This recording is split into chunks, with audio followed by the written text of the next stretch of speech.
Hello and welcome back to my channel. My name is David Novak.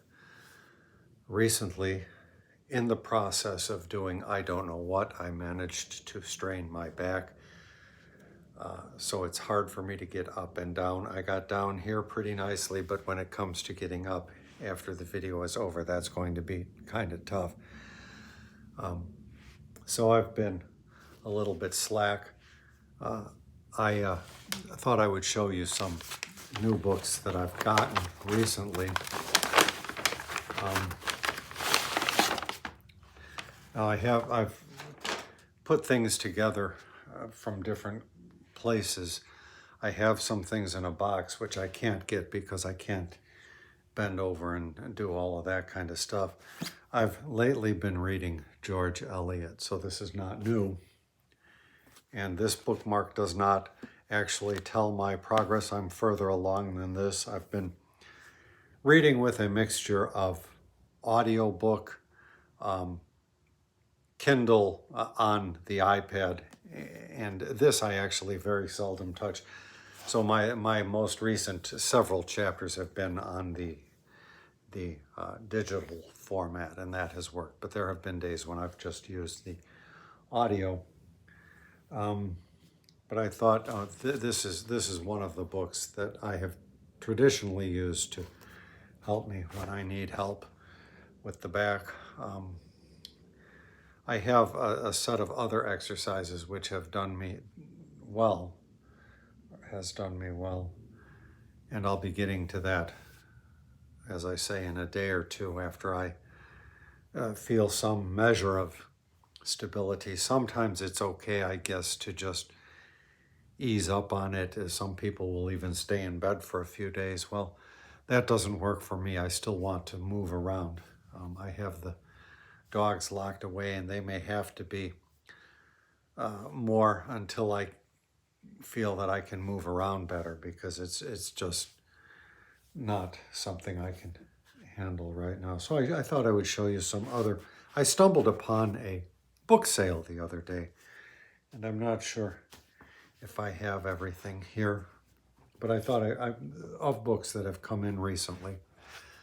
I got Razorblade Tears. A lot of people on BookTube have read this book and liked it. I have his other book. Is it the Underground Railway? I'm not sure if that's the one. I have it. This is the one I really have always wanted to read, though. So that may be on the docket. And this was there in beautiful shape. Absolutely. I thought there was another Penguin, but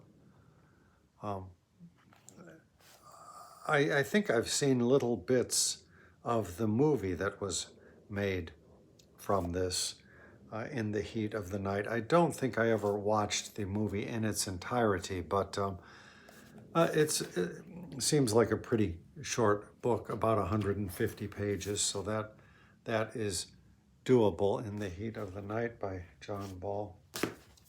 That was Razorblade Tears.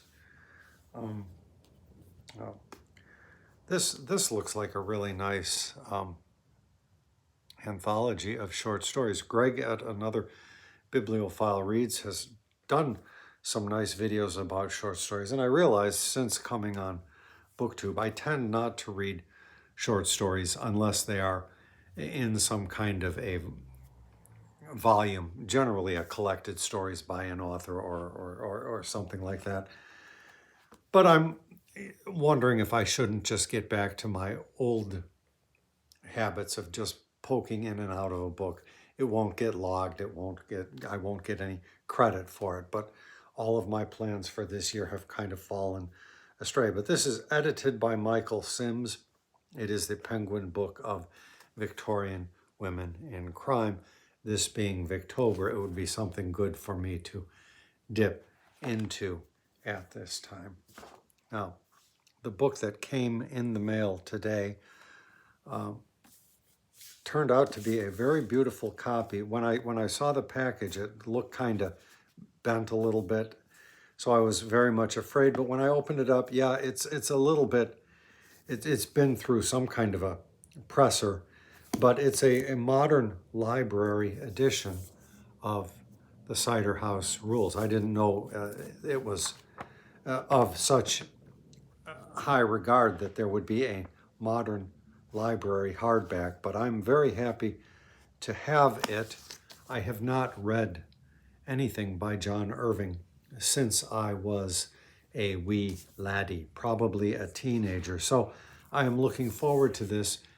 This is going to be, I'll probably start this when I finish with The Mill on the Floss. So this is what I'm working on by George Eliot. And when I finish that, I will probably dive right into this. But it is a November read by people across BookTube. And if I think of it, or if I can find it, I'll put a link in the description box to somebody talking about that. Now, the plan is to read this, The Cider House Rules, and then to read a book which has just recently been published or is to be published in November, which is a sequel to this. I don't think I will be going on to the sequel. And then just let me show you some other books which have come across my threshold. Great Escapes from New York. This author, Joseph O'Malley, has been mentioned a number of times on one of my favorite BookTube channels, that run by Tout-Lautrec. And there's a new book out, but it's out in hardback and people have been getting it. So I thought, well, I don't want a hardback of anything if I can avoid it. So I thought, well, I will just get some short stories. And I may do, as I was saying about this one, I may just dip in here and there, so I won't get any credit for it. It looks like a very nice compilation, as well as having a nice cover. Let me see how many stories there are. Too Beautiful, Exiles, The Collector, HOMES, Proof, Light, Winter, Great Escapes from Detroit, and Livonia. So that's 8 stories. That's not a bad number. I've shown you this one, but I don't know how much I talked about it. Jabberwocky by Lewis Carroll. This was in a box, I think, and I've been poking through it. Again, I don't get any credit for poetry. I don't really like Lewis Carroll all that much. Some of his poems, when I was in a chorus years ago, my choral group sang some settings of his poems, and I liked them well enough. So I will be looking at it. I don't know if I will. It's a keeper, considering that I'm or have been a writer of poetry. It may be something to go in the files just to have as a handy reference, but probably not. I should probably set it aside for somebody who has more of an appreciation. I have no idea where I found this one, Pudd'nhead Wilson by Mark Twain. I feel like I've had enough of Mark Twain. Last year, I pretty much closed out my reading year with Huckleberry Finn. I've read something by Mark Twain at the end of every year since I've been on BookTube, at least. But Huckleberry Finn may well have been the book that broke me, and I don't know that I need any more, but this looks kind of interesting, so I'll keep it handy. And one of the more recent books that I read was a very lovely anthology printed by Penguin Classics, The Stonewall Reader. Or it might have, I don't think it was the portable Stonewall Reader. I don't know. I think it was just the Stonewall Reader. A really excellent compilation of, for the most part, first-person narratives about the Stonewall Uprising, but also what life was like for members of various segregated communities beforehand, and then how that uprising changed the course of various social justice movements in the United States. Well, just as something that I thought I might like, I thought should maybe read something more of the 60s, and I found a good copy of this, but it really looks too big.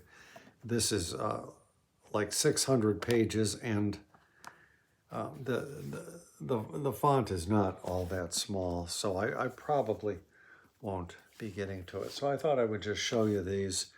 Well, there's George Eliot, which I am in the midst of, and then I'll just pile these all together. The Portable 60s Reader. Mark Twain, Pudd'nhead Wilson, which I probably won't read. Jabberwocky, a collection of poems by Lewis Carroll. I'll put that at the bottom. Great Escapes from Detroit by Joseph O'Malley. The Penguin Book of Victorian Women in Crime, edited by Michael Sims. I don't know if I can keep holding these up. The Cider House Rules by John Irving. Razorblade Tears by S.A. Cosby, and John Ball, In the Heat of the Night. I always think of that song, In the Still of the Night. So this is not a very good pile, but this is what have come into the apartment recently, and so you see why we have problems here.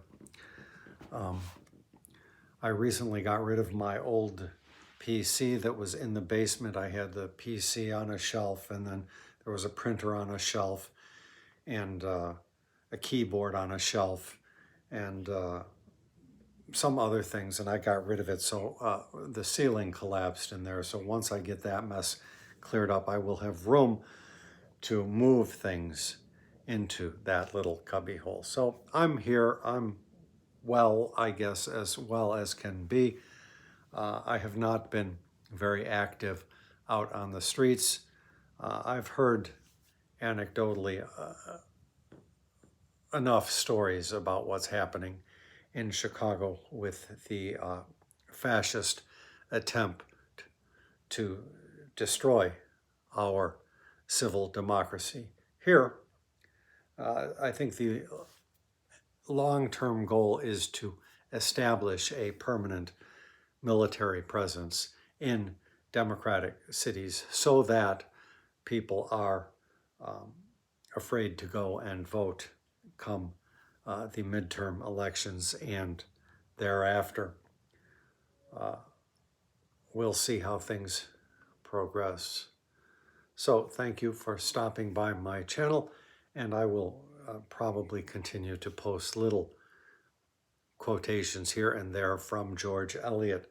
The Mill on the Floss is probably becoming my absolute favorite book by George Eliot. And I am into this chapter. Let's see how far I'm in. In the Red Deeps, I read that.